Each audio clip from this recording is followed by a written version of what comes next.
Você deve saber que o laboratório de propulsão a jato da NASA ajudou a levar humanos à Lua. E talvez você já tenha ouvido falar da Operação Paperclip, onde o governo dos Estados Unidos e a NASA realmente empregaram nazistas e cientistas nazistas para usar sua tecnologia de propulsão a jato. Mas o que talvez você não saiba é que um dos fundadores passava noites tentando invocar deusas antigas no quintal. Sim, não é piada. O nome dele era Jack Parsons, um dos mais importantes cientistas de foguetes e ocultistas mais dedicados dos Estados Unidos. Essa não é uma história sobre a NASA ser secretamente comandada por magos ou coisa assim. Trata de como um homem brilhante e complexo nos ajudou a chegar ao espaço, enquanto vivia uma vida mais estranha que qualquer ficção científica que lia na infância. Vamos começar do princípio.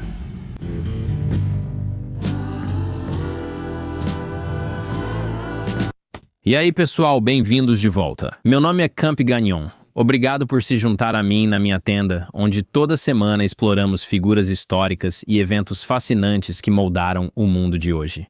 Estou aqui com meu amigo Gabriel Reis. E aí, Gabe, o que tá rolando? Beleza, pessoal. Não temos tempo a perder porque hoje vamos falar sobre um dos cientistas mais importantes e fascinantes, você sabe, engenheiros aeroespaciais de foguetes e ocultistas da história americana. Um cara chamado Jack Parsons, ou será que é mesmo?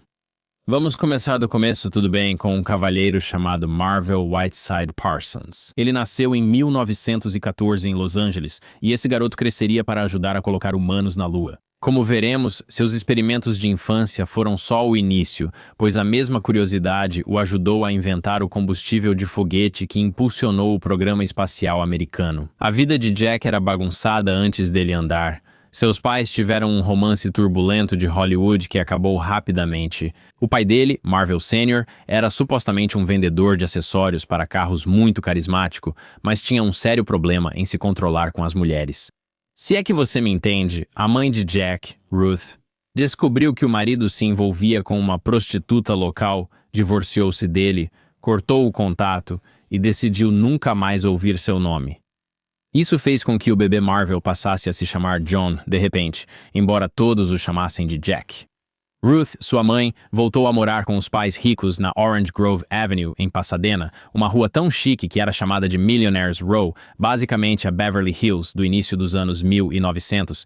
E Jack era o que você chamaria de uma criança incomum. Ele tinha dificuldades na escola, provavelmente por uma dislexia não diagnosticada, mas passava horas lendo livros que outras crianças nem conseguiam pronunciar.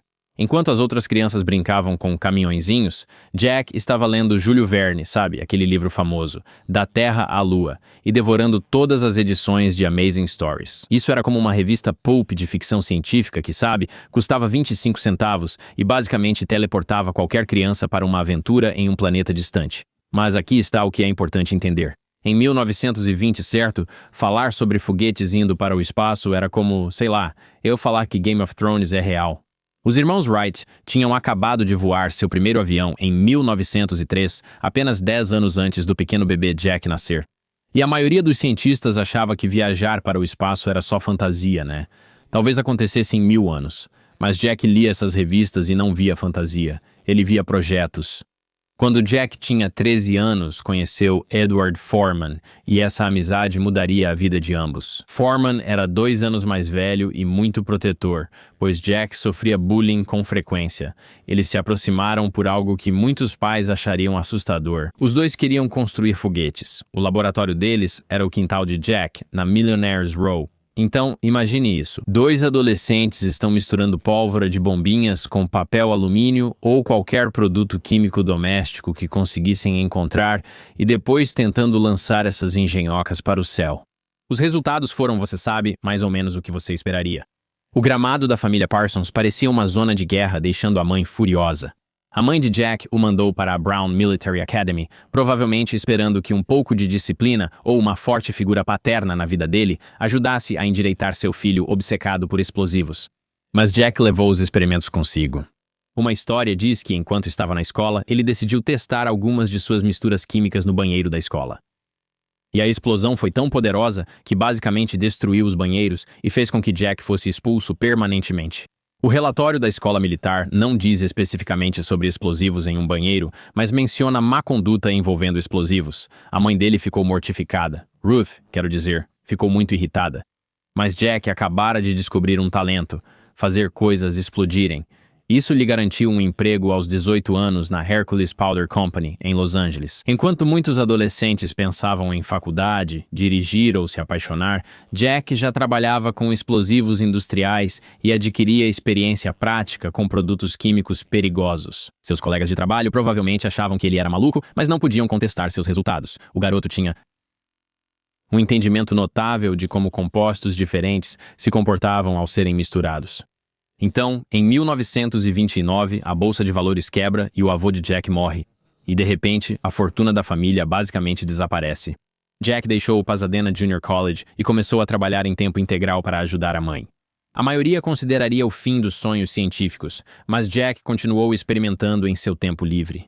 Ele e Foreman iam ao deserto nos fins de semana lançar foguetes que provavelmente violavam todas as normas de segurança.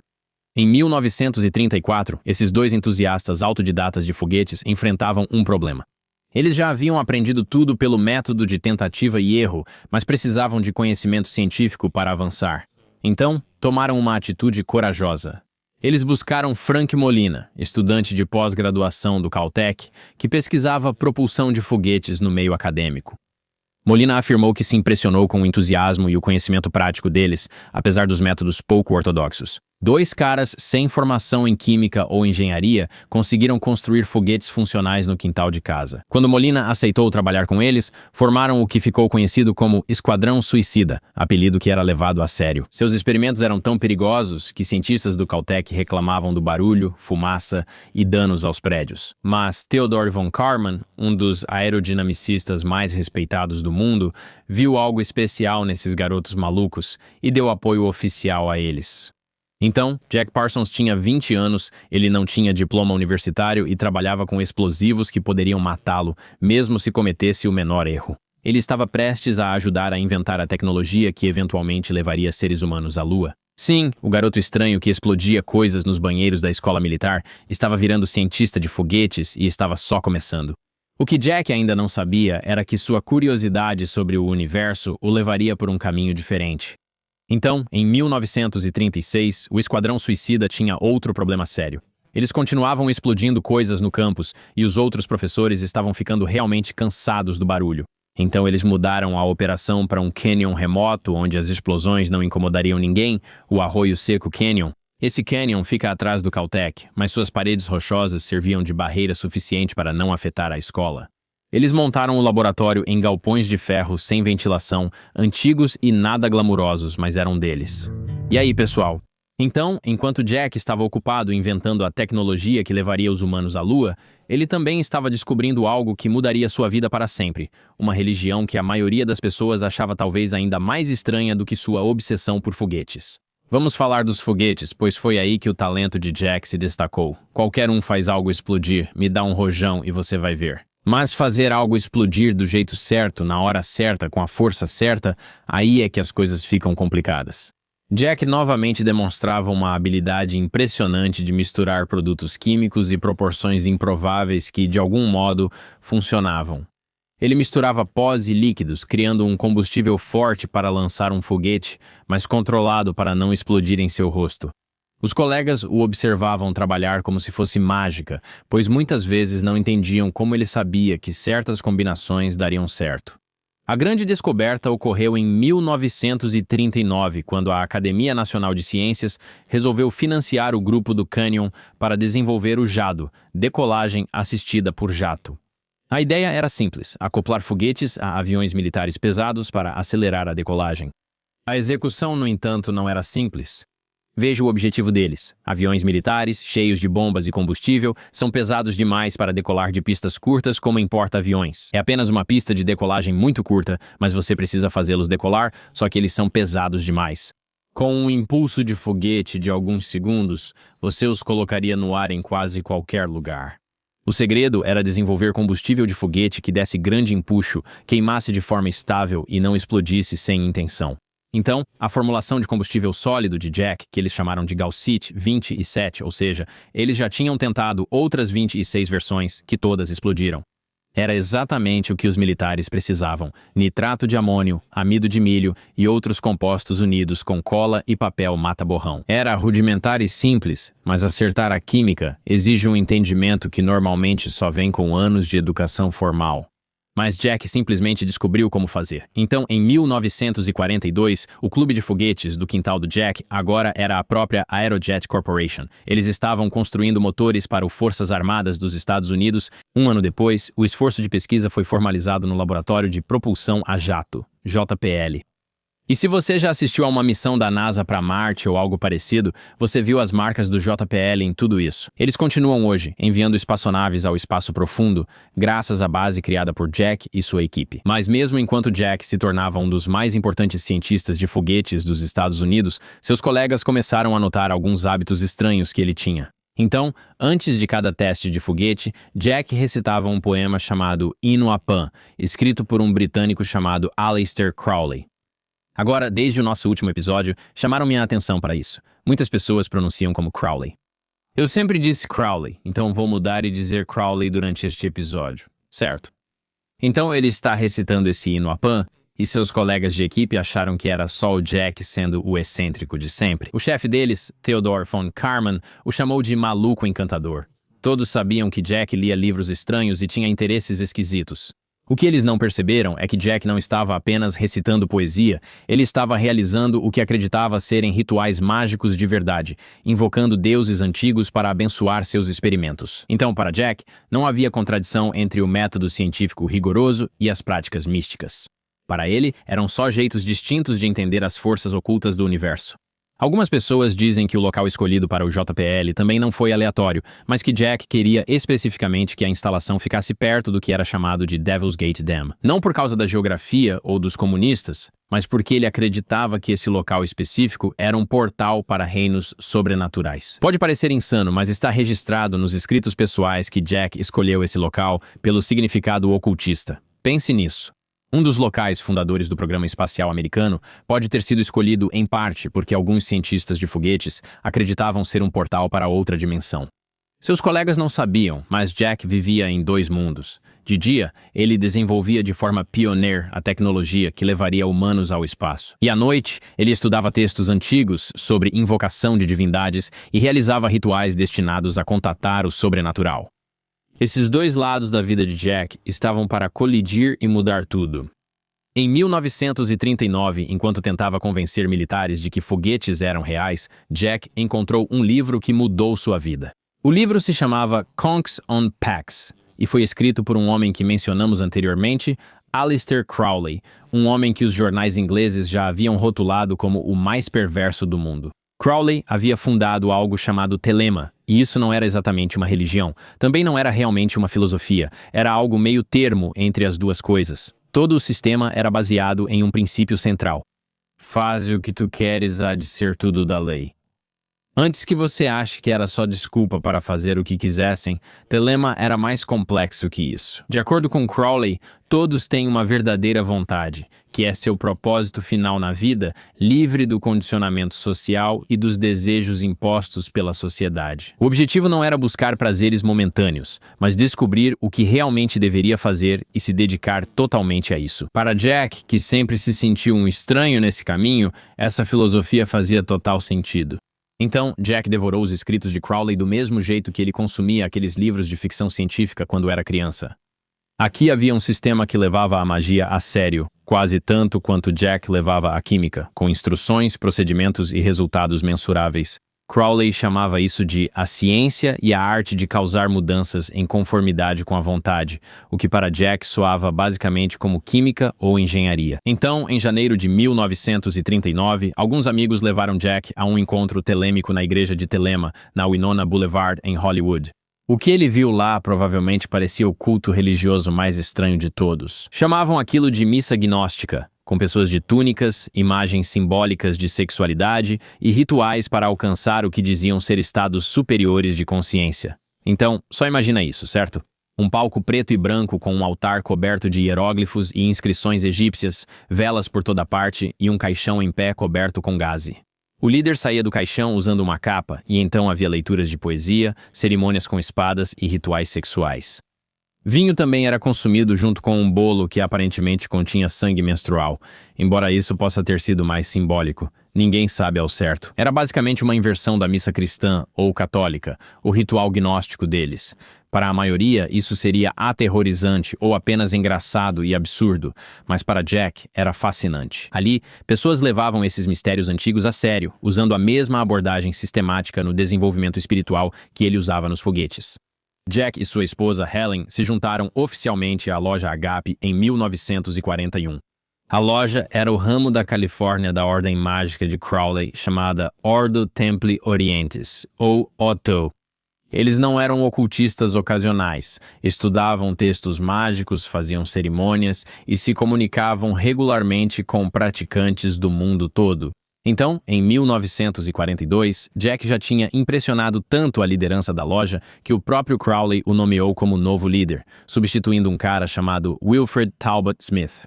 Isso significava que Jack agora era responsável por comandar a sede da Califórnia do que era, basicamente, essa organização internacional de magia. Jack levou as operações da loja para sua mansão na Orange Grove, a mesma Millionaires Row, onde cresceu explodindo coisas no quintal.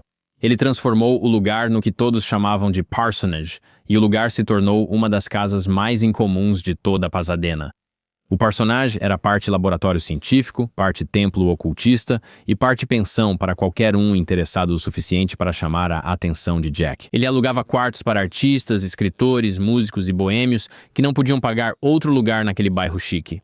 O local atraía todo tipo de gente. Atores de Hollywood, escritores de ficção científica e outros eram atraídos pelas credenciais científicas e interesses místicos de Jack. E Jack decorou o quarto dele e de Helen com uma estátua de Pan, o deus grego da natureza selvagem e da liberdade sexual. Muitos acreditam que as imagens atuais de Satanás no cristianismo vêm das antigas de Pan. Inclusive, temos um episódio sobre isso no Religion Camp que vocês deveriam ver. Ele tem uma estátua de Pan no quarto. E enquanto a garagem é um laboratório de química onde Jack continuou seus experimentos com combustível de foguete, o porão agora é um templo completo onde a loja realizava suas cerimônias. Os vizinhos não ficaram felizes com isso, certo? A elite rica de Pasadena não estava preparada para o tipo de festas que ele ia dar. Havia jazz alto até de madrugada, dança com fogo no jardim e relatos de mulheres grávidas nuas em rituais ao luar. A polícia aparecia lá o tempo todo. Mas a reputação científica de Jack o salvou. Sempre que os policiais apareciam para investigar reclamações de barulho ou atividades estranhas, Jack simplesmente aparecia.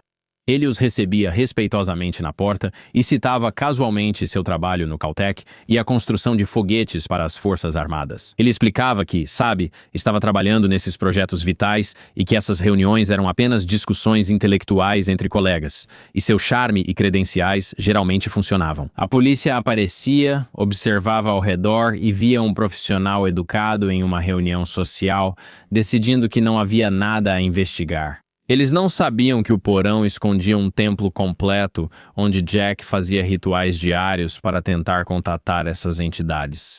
As práticas telêmicas de Jack passaram a fazer tanto parte da rotina dele quanto o trabalho científico. Ele fazia adorações diárias ao sol, realizava atos ritualísticos para banir influências negativas e estudava os textos mágicos complexos de Crowley com a mesma dedicação que química.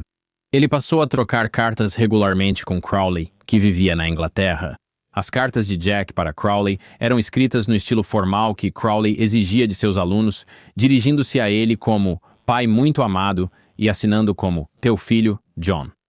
Para Jack, isso não era apenas, uma carta de fã. Ele via Crowley como um professor cujo conhecimento mágico era tão valioso quanto qualquer coisa que ele pudesse aprender num laboratório. O que Jack não percebeu foi que o FBI já tinha começado a rastreá-lo. Eles temiam relatos de perversão sexual e magia negra na casa paroquial, mas se preocupavam ainda mais com Aleister Crowley, que consideravam possível espião britânico ou agente do caos. A ideia de que um importante cientista de foguetes americano estava se correspondendo com um possível espião estrangeiro era uma questão que, obviamente, atraía a atenção da segurança nacional. No começo dos anos 1940, a vigilância era discreta. Agentes só anotavam e arquivavam relatórios. Mas à medida que as atividades mágicas de Jack se tornavam mais elaboradas e seu trabalho científico mais sigiloso, essa atenção aumentaria. Ok, é aqui que as coisas ficam realmente interessantes. Em agosto de 1945, um oficial da Marinha é dispensado, e agora ele é um escritor de ficção científica em dificuldades. E o nome dele é L. Ron Hubbard. Já ouviu falar dele? Ele aparece na casa dos Parsons procurando um lugar para ficar. Jack o conheceu nos círculos de ficção científica de Los Angeles, onde Hubbard era conhecido como um sujeito falastrão que inventava histórias incríveis, mas nunca tinha dinheiro para tirar os projetos do papel. O ritual mágico que Jack realizou com L. Ron Hubbard deveria inaugurar uma nova era espiritual para a humanidade, mas acabou custando a Jack muito dinheiro, sua namorada e possivelmente sua sanidade. Deixe-me explicar. Jack era fascinado por Hubbard, que afirmava ter vasta experiência com práticas mágicas. Em carta para Crowley, Jack disse que Hubbard era a pessoa mais telêmica que já conheci e parecia em contato direto com alguma inteligência superior, talvez seu anjo da guarda. Era um grande elogio vindo de alguém que estudava e conversava sobre o trabalho de Crowley há 6 anos. Hubbard tinha um dom para se fazer parecer mais conhecedor e experiente do que realmente era. Ele contava a Jack histórias de treinamento mágico, aventuras na marinha e princípios ocultistas.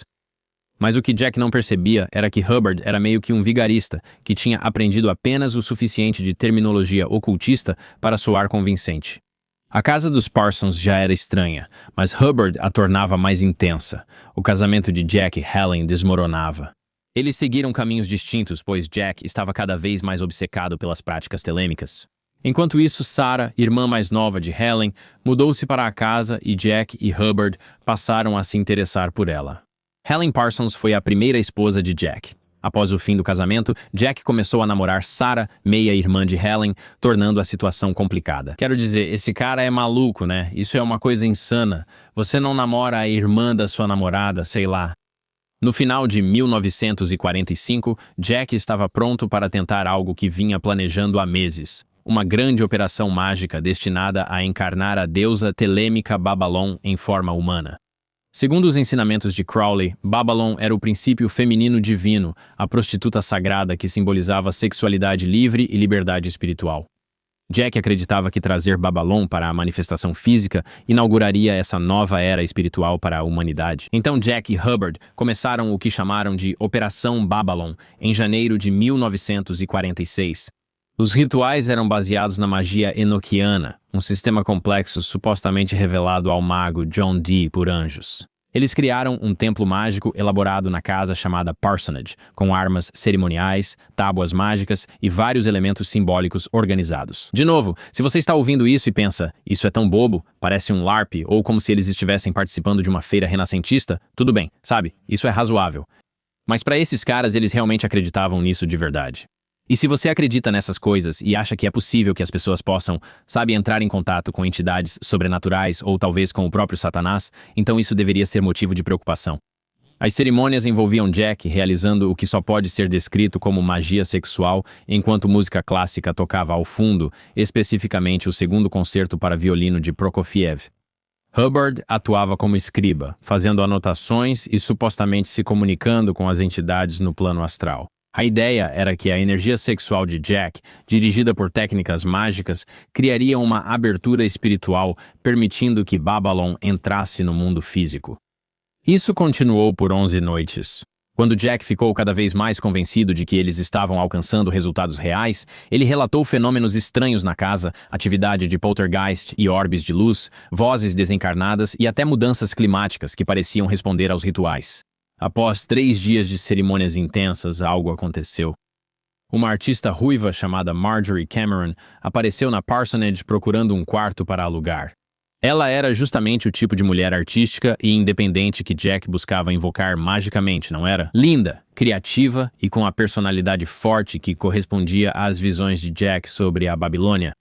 Jack tinha certeza de que não era coincidência, era a prova de que sua magia funcionou. Ele fez rituais para invocar a deusa Babilônia, e agora a mulher ruiva de sua visão estava à porta. Ele passou a chamar Marjorie de Mulher Escarlate e ficou fascinado por ela. Uma mulher escarlate é como uma musa ou sacerdotisa que auxilia na manifestação do poder espiritual por meio de rituais de magia sexual. Jack Parsons acreditava que sua parceira, Marjorie Cameron, era sua mulher escarlate. Nem todos se impressionaram com o experimento de Jack e Hubbard. Ao saber do que faziam, Crowley ficou alarmado. Em cartas para outros membros da Otto, Crowley escreveu que estava, abre aspas, bastante frenético quando contemplava a idiotice desses patetas. Ele acreditava que Jack e Hubbard tentavam fazer magia além de suas habilidades, podendo liberar forças incontroláveis. Essa crítica do mentor deveria ter feito Jack repensar seus atos, mas ele estava envolvido demais no que achava ser a maior realização mágica de sua vida. Ele continuou o trabalho de Babilônia com sua mulher escarlate, Marjorie Cameron, certo de que viviam eventos cósmicos que mudariam a consciência. Enquanto Jack se concentrava no lado espiritual dos rituais, Hubbard focava em questões práticas e notou que Jack tinha muito dinheiro. Na verdade, com seu trabalho com foguetes e patentes, ele também se interessou por Sarah, jovem, atraente e impressionada com suas histórias de aventura e conhecimento. Então, em 1946, Hubbard faz sua jogada. Ele persuadiu Jack a investir na Allied Enterprises, que supostamente compraria iates na costa leste, os levaria de barco até a Califórnia e os revenderia lá. E parecia um negócio legítimo, certo? Então Jack investiu $10.000 de suas economias de toda a vida no empreendimento. Depois, Hubbard e Sarah desapareceram. Eles fugiram para a Flórida, compraram um iate chamado Diane com o dinheiro de Jack e não pretendiam voltar para a Califórnia. Quando Jack percebeu o ocorrido, ficou arrasado. O homem que ele via como irmão e parceiro mágico havia roubado seu dinheiro e a garota de quem gostava. Ao invés de chamar a polícia ou contratar um advogado, ele optou por usar magia para recuperar seu dinheiro. Ele fez rituais elaborados para invocar forças espirituais, impedir Hubbard e recuperar o dinheiro roubado. Poucos dias depois, Jack soube que o iate de Hubbard enfrentou sérios problemas durante uma tempestade na costa da Flórida. O barco foi danificado e Hubbard teve que ir ao porto para reparar os caros. Jack acreditava que seus rituais provocaram a tempestade, provando seus poderes ocultos. Mesmo assim, Hubbard ficou com o dinheiro. Ele e Sarah se casaram e seguiram suas vidas, deixando Jack com os danos emocionais e financeiros. O grande trabalho mágico que deveria inaugurar essa nova era acabou apresentando Jack ao golpe mais antigo do mundo, esse sociopata carismático que descobriu exatamente como explorar um verdadeiro crente brilhante, mas ingênuo. A fé de Jack na magia permaneceu a mesma, mas sua confiança nas pessoas sofreu um grande abalo desde que L. Ron Hubbard, o mesmo homem que mais tarde fundaria a Cientologia, deu a Jack uma lição muito cara sobre a diferença entre a busca espiritual genuína e a manipulação. O trabalho da Babilônia terminou, mas suas consequências permanecem. Agora é aqui que as coisas mudam de rumo. Os problemas começam no JPL, esse laboratório de propulsão a jato, e na Aerojet, onde os colegas de Jack estavam ficando cansados do entusiasmo dele pelo ocultismo invadindo sua vida profissional. Ele aparecia de ressaca e sem dormir por causa dessas atividades noturnas na loja, explicando operações mágicas complexas com a mesma intensidade e empolgação genuínas que ele trazia para o combustível de foguete. Ele tentou recrutar colegas para a Telema, distribuindo escritos de Crowley e convidando-os para cerimônias na Parsonage. Theodore von Karman o chamava de maluco, mas os contratantes militares ficaram muito menos impressionados. Quando você está concorrendo a projetos governamentais confidenciais que valem milhões e milhões de dólares, ter funcionários-chave que comandam o que os vizinhos descrevem como um culto sexual se torna um pouco problemático. Os executivos da Aerojet começaram a empurrar Jack para fora da empresa. Eles tentaram se livrar dele, encontrando motivos para excluí-lo de reuniões importantes e, gradualmente, foram reduzindo suas responsabilidades. Então, em 1944, Jack foi basicamente expulso do JPL e da Aerojet, as organizações que ele criou. Ele vendeu suas ações na empresa e usou o dinheiro para comprar sua mansão na Orange Grove Avenue, convertendo-a oficialmente na Parsonage, onde suas atividades ocultistas continuariam sem qualquer tipo de supervisão corporativa. Mas o FBI ainda está de olho, e eles vêm monitorando ele desde os anos 40 e a curiosidade deles só aumenta. No começo era, você sabe, sobre os laços dele com colegas marxistas do Caltech. No início da Guerra Fria, qualquer amizade com pessoas de esquerda despertava suspeitas, mas quanto mais investigavam, mais estranho parecia. Os agentes preparam dossiês sobre Jack, focando menos em política e mais nos rituais ocultistas, magia sexual e nas multidões que ele atrai em casa. Então, o FBI descreve a loja Agape como defensora da perversão sexual. Eles achavam que Jack era potencialmente bissexual e um subversivo político. E naquela época, ter qualquer tipo de orientação não heterossexual era visto como algum tipo de ameaça, especialmente nos círculos do governo. Os relatórios detalhavam rituais estranhos na casa paroquial, reclamações dos vizinhos sobre danças e rituais nus, além da correspondência com Aleister Crowley, que consideravam um espião. Na atmosfera paranoica dos anos 1940, um cientista de foguetes que praticava magia sexual e trocava cartas com agentes estrangeiros era visto como uma ameaça à segurança e, por isso, era vigiado. Quando o Pânico Vermelho ganhou força no fim dos anos 40, Jack perdeu sua autorização de segurança. Há o Comitê de Atividades Anti-Americanas da Câmara, que investigava suspeitos de simpatizar com o comunismo. Vários antigos colegas de Jack foram colocados na lista negra para empregos no governo. Mas o caso de Jack era meio especial. O FBI declarou que os motivos para revogar sua autorização incluíam sua associação passada com marxistas, sua filiação à subversiva ACLU e sua liderança do que eles chamaram de um culto religioso que acreditavam defender a perversão sexual. Considere o que isso representa para ele nessa época. Sua carreira foi toda em pesquisa militar secreta e, sem autorização, não pode atuar com foguetes. Ele não pode acessar a própria pesquisa que já realizou. Ele nem sequer podia visitar as instalações que ajudou a criar. O inventor da tecnologia de combustível sólido, que futuramente seria usada no ônibus espacial, agora não conseguia emprego na própria área. Jack lutou da única maneira que sabia, certo? Através de uma mistura de recursos legais e rituais, ambos. Literalmente. Em 1949, ele garantiu uma audiência no Conselho de Revisão de Emprego Industrial e apresentou seu caso, argumentando que Telema não era política. Era antifascista, anticomunista e defendia a liberdade pessoal, a mesma que todo americano deveria valorizar. Faze o que tu queres, dizia ele. Não ameaçava os valores americanos, mas os representava. Então, para Jack, era a forma mais pura de liberdade individual, não alguma ideologia estrangeira perigosa. E surpreendentemente isso funcionou. O conselho decidiu que não havia evidências suficientes de que Jack tivesse tido simpatias comunistas genuínas e restabeleceu sua autorização de segurança. Isso permitiu que ele trabalhasse na Hughes Aircraft Company, projetando plantas químicas e atuando em projetos aeroespaciais. Por um breve momento, parecia que Jack estava de volta aos trilhos e podia reconstruir sua carreira científica, mas seus problemas estavam longe do fim. Em 1950, ele se envolveu com a American Technion Society, uma organização sionista que apoiava o recém-criado Estado de Israel.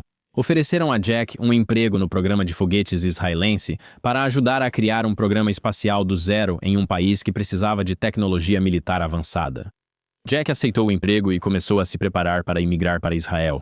Ele pediu a uma secretária da Hughes Aircraft que digitasse um portfólio de documentos técnicos que ele planejava apresentar como parte de sua candidatura. Basicamente, algumas plantas técnicas que ele criou pareciam um pedido razoável. Ele estava obtendo informações para um emprego legítimo com um aliado dos Estados Unidos, mas não tinha o mesmo nível de autorização de segurança que tinha antes. Então, sua secretária denunciou Jack ao FBI, acusando-o de espionagem e tentativa de roubo de documentos confidenciais da empresa. Para ela, ele tinha histórico de atividades ocultas e ligações duvidosas, tentando roubar segredos militares e fugir do país. O FBI investigou e foi rápido e minucioso. Eles interrogaram Jack, o demitiram imediatamente da Hughes Aircraft e começaram a examinar cada documento que ele tentou levar. Jack insistiu que só queria ser pacífico, estava apenas pegando alguns itens para se candidatar ao emprego e cometeu um erro ao julgar quais documentos precisavam de tratamento especial.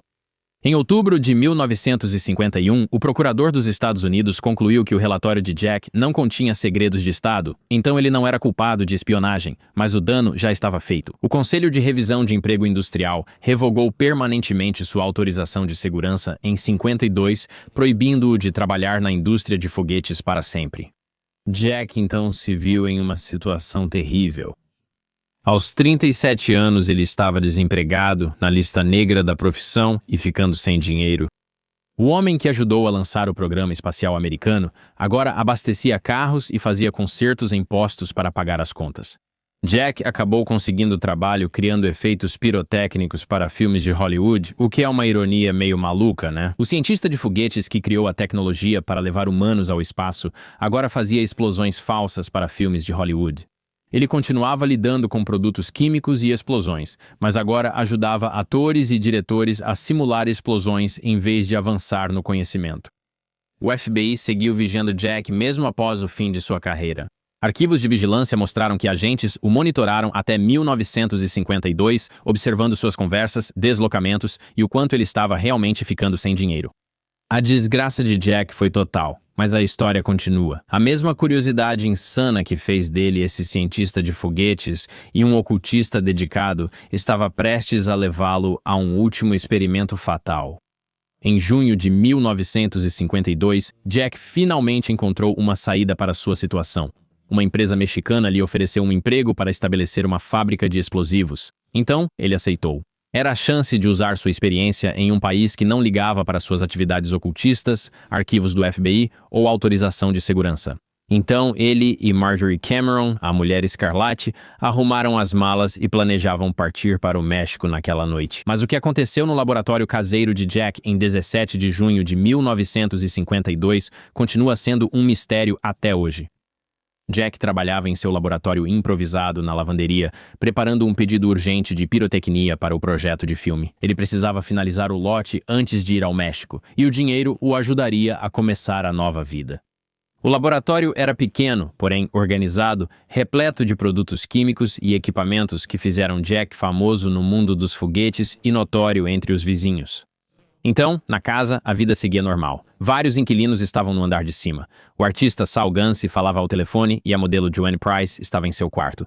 E a família Fashag seguia sua rotina noturna. Jack os alertou sobre os perigos do trabalho e Ganci brincou. Ei, não põe a gente pelos ares antes de subir. Jack respondeu como sempre. Não se preocupe. Exatamente às 17h45. Uma enorme dupla explosão devastou o andar térreo da casa. A explosão foi tão poderosa que quebrou janelas nas mansões vizinhas em toda a Millionaires Row. Os inquilinos de cima foram arremessados e Ganci foi levantado do sofá ainda segurando o telefone. Um piano desabou e um lustre caiu atravessando o chão. Tudo o que estava pendurado nas paredes caiu ao mesmo tempo. Mas, milagrosamente, nenhum dos moradores do andar de cima ficou gravemente ferido. Jack não teve a mesma sorte. Quando os primeiros socorristas o alcançaram, encontraram Jack ainda consciente, apesar de ferimentos que teriam matado qualquer um instantaneamente. Seu braço direito estava decepado, as pernas quebradas, o esquerdo dilacerado e um grande buraco no lado direito do rosto expunha o crânio. A explosão destruiu a metade inferior do corpo dele, mas ele permaneceu acordado e consciente. Esses ferimentos eram tão grotescos que, mesmo assim, dizem que Jack ficou consciente e lúcido para coordenar seu resgate. Ele instruiu os socorristas sobre como movê-lo com segurança e ficou atento enquanto o colocavam na ambulância. Suas supostas últimas palavras foram: "Mas eu ainda não terminei." Isso, porém, não é oficialmente conhecido. Jack faleceu no Huntington Memorial Hospital aos 37 anos, sem nunca recuperar a consciência após uma cirurgia de emergência. A investigação policial concluiu que Jack havia acidentalmente derrubado um recipiente de fulminato de mercúrio, um explosivo extremamente instável que detona com o impacto. A decisão oficial foi morte acidental, um caso trágico de um especialista que cometeu um erro fatal ao manusear materiais perigosos. Vários colegas de Jack questionaram essa explicação. George St. Meyer, um engenheiro químico que trabalhou com Jack em projetos da Marinha, disse aos repórteres que seria totalmente fora do caráter de Jack manusear resíduos explosivos de forma descuidada. Ele comparou isso a um cirurgião treinado operando com as mãos sujas e destacou que Jack era muito cauteloso e brilhante em seu trabalho de laboratório. Joe H. Arnold, um superintendente da Bermud Powder Company, onde Jack estava trabalhando, concordou. Ele disse que Jack era muito cuidadoso com a segurança, trabalhava com atenção, dominava o que fazia e era muito organizado.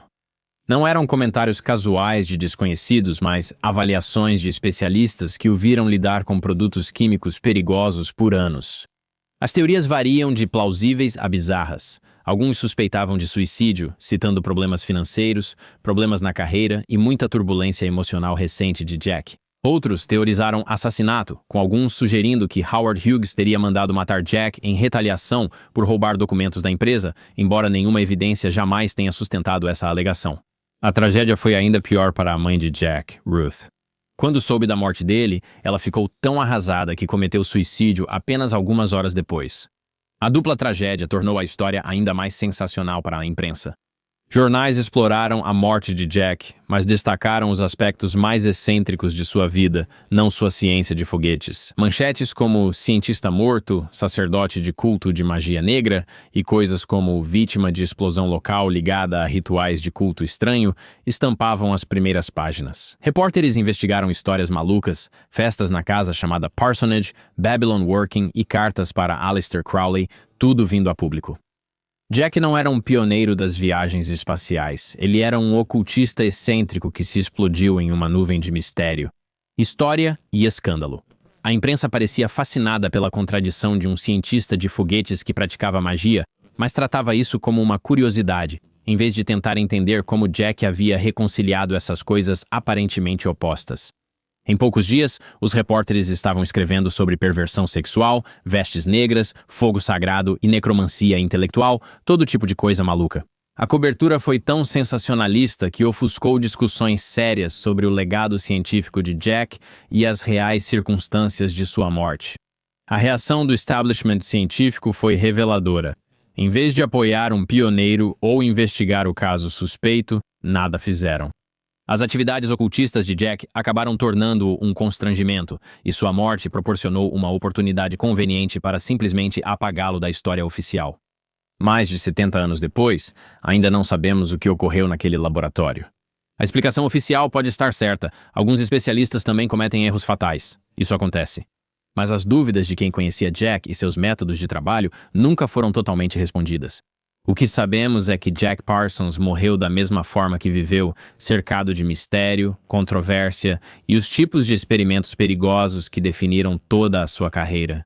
O homem que ajudou a lançar a humanidade ao espaço realizou seu experimento final, e desta vez a explosão não pôde ser contida. E é isso, senhoras e senhores, essa é a vida de Jack Parsons. Cara fascinante, quero dizer. Sempre fico impressionado com esses caras que são brilhantes em sua área, mas também fascinados pelo ocultismo. Acho que Isaac Newton é outro exemplo, se minha memória não falha. Quero dizer, um cara brilhante que inventa o cálculo ainda jovem, mas também, sabe, é meio marcado por essa fascinação pelo ocultismo e alquimia, e diferentes pessoas discordam sobre diferentes coisas. Na verdade, esse é um episódio que a gente deveria fazer no futuro, para falar a verdade. Estou curioso para saber o que vocês acham. Gabe, tem uma parte de mim que pensa assim, se eu estivesse falando com a minha mãe, é exatamente isso que ela diria. Ela diria, esse cara aprendia tudo isso por causa do envolvimento dele com o ocultismo. Ele estava fazendo esses rituais satânicos e esses rituais ocultistas, adquirindo esse conhecimento que ninguém mais poderia ou deveria saber. E isso fez dele, sabe, um prodígio na área dele, mas teve um preço. E basicamente, no ritual, uma entidade apareceu para ele e disse, ei, nós vamos te deixar rico. Vamos te mostrar tudo e dar todas as informações necessárias, mas queremos algo em troca. Ele diz, vou fazer o que for preciso, e eles respondem, ótimo.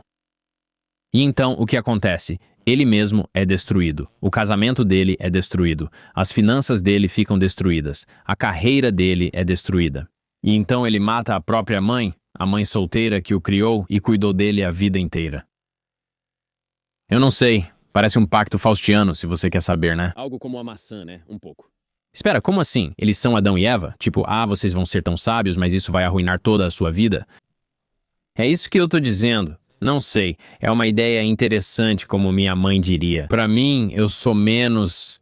Sei lá, eu sou mais pé no chão. Tipo, o mais provável é que isso tenha sido um gênio excêntrico. E muitos gênios são excêntricos ou simplesmente malucos. Sim, com sua genialidade e pioneirismo nesse campo, ele também se interessava por outras coisas. Veja o Kanye West, por exemplo. Ele é um produtor genial, mas também tem algumas ideias raciais bem controversas e se comporta de uma maneira, você sabe, bem atípica. Acho que isso acontece com muitos gênios. Por exemplo, Steve Jobs, um dos grandes gênios do nosso tempo, criou o iPhone e mudou a comunicação humana, mas também não era o melhor pai. E ele morava numa casa praticamente sem móveis e era meio que um cara maluco. E essa é a natureza de ser um gênio.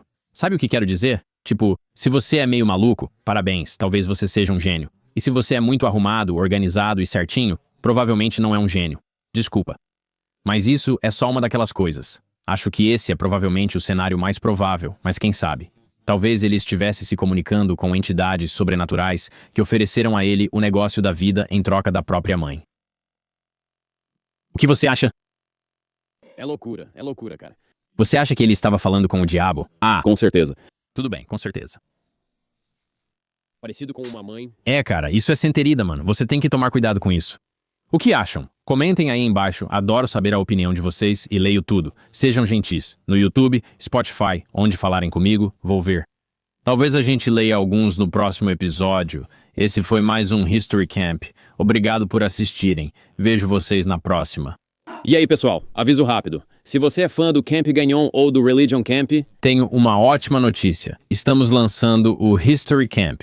Este canal vai explorar temas interessantes, fascinantes e polêmicos de toda a história. Você deve conhecer Benjamin Franklin, Thomas Jefferson e Nikola Tesla, figuras históricas que aprendeu na escola, mas aqui não vai ser chato assim. Como você sabe, fui criado por um teórico da conspiração, então vou mergulhar fundo em todas as relações sociais interessantes, estranhas, ocultas e secretas que todos esses homens famosos e influentes da nossa história tinham. Se tiver interesse, inscreva-se no canal do YouTube pelo link na descrição ou nos comentários. No Spotify, os episódios também estarão disponíveis, mas a inscrição não se aplica. Dá uma nota alta pra gente, isso ajuda o programa.